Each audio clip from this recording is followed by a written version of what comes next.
Pansamantalang pinigil ng Korte Suprema ang pagpapatupad ng all-time high power rate hike. Naglabas ang Supreme Court ng 60-day Temporary Restraining Order o TRO na pumipigil sa pagpapatupad ng mahigit 4 na piso kada kilowatt-hour na dagdag singil sa kuryente. Gayunpaman, hindi sakop ng utos ng Korte Suprema ang unang bahagi ng dagdag singil na ipinatupad na ngayong buwan. Handa naman daw ang Meralco na ibalik ang nasingil nila kung ipag-uutos ito ng Korte at ng ERC. May report si Julius Segovia. Makakahinga muna ng maluwag ang mga customer ng Meralco.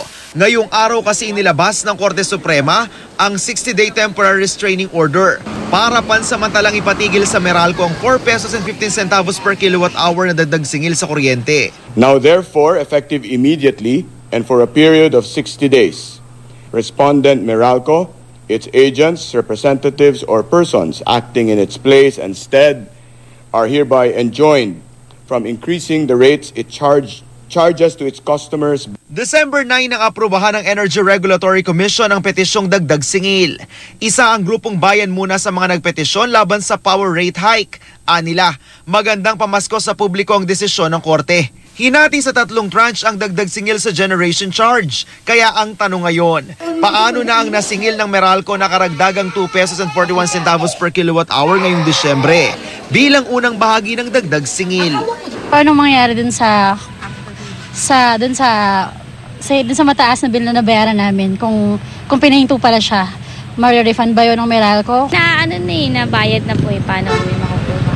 Sa ngayon, 70% pa lang ng nasa 5 milyong customer ang napadalhan ng electric bill. Ang nalalabing 30% ng mga electric bill, hindi muna iimprenta dahil sa TRO.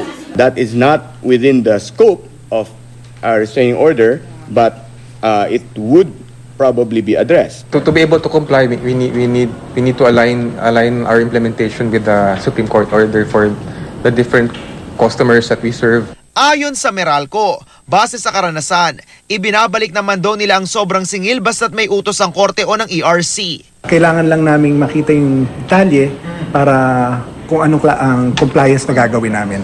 Muling giit ng Meralco, ipinapasa lang nila sa customers ang kuryenteng nabili nila mula sa mga power generator na nataong mas mahal ang presyo kasunod ng maintenance shutdown ng Malampaya gas field at forced outages ng ilang mga planta.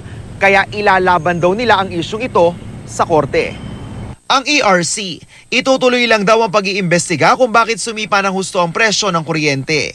Hindi po ibig sabihin na wala kaming gagawin o wala kaming ginagawa. Kaakibat po nito yung investigasyon na ongoing. Julius Segovia, GMA News.